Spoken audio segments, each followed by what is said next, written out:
Hi everyone, welcome to today's video.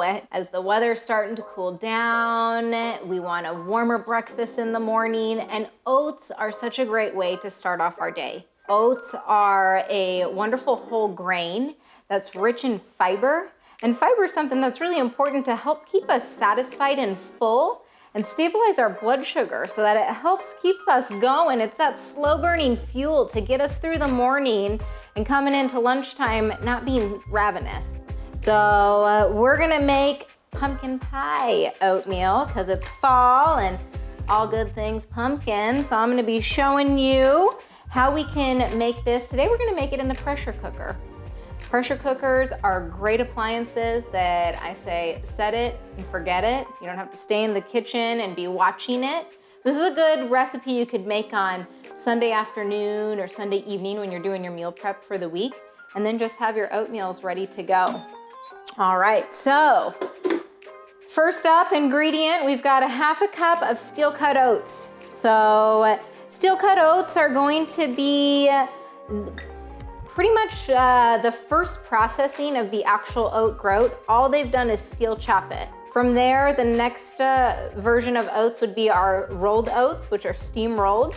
So those are the two versions that we want to choose, because from there they just become too overly processed to where they don't stay in our stomach too long to keep us full. So we want to choose less processed food and make our stomach do the work and do the digesting.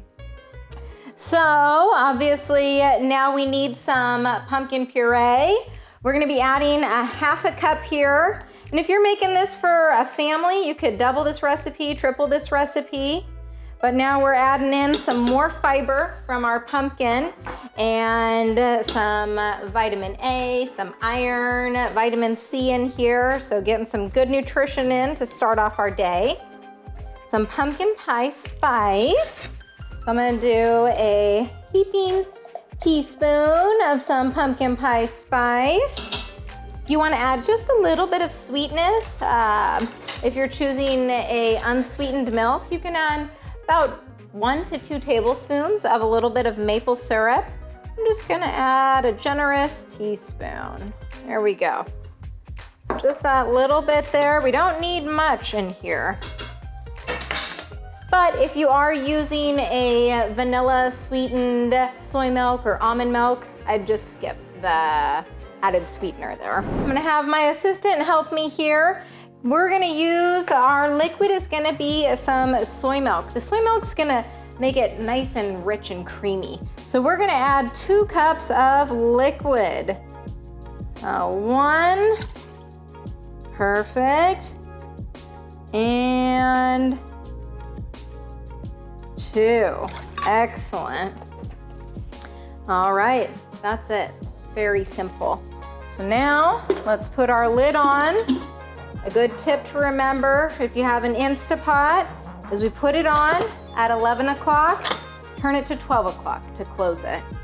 Now we wanna make sure that it is on sealing between 3 to 10 minutes. It's really up to you based on how well cooked you like your oats. If you like them to have a little bit more texture to them, I'd go down at the lower end of 3 to 5 minutes. If you like them to be really soft, not as chewy, go upwards towards the 10 minutes. So you can play around with the amount of time that you want to cook them for. All right, we'll let this cook and we'll show you the final result. All right, so our pumpkin pie oatmeal has just finished. I released the pressure from our pressure cooker here. Now I'm just gonna give it a little stir. Oh yes, it is nice and creamy deliciousness in here. Ooh, smells so good. Serve this up. And my assistant and I are going to have a little taste test to see how it turned out. All right, so we're gonna top it. You can throw a couple pecans or walnuts on top of it. And then we're gonna throw in a couple craisins. You could throw these in while you're cooking it as well too, if you wanted. So here you go. Now we're gonna take a bite and taste it.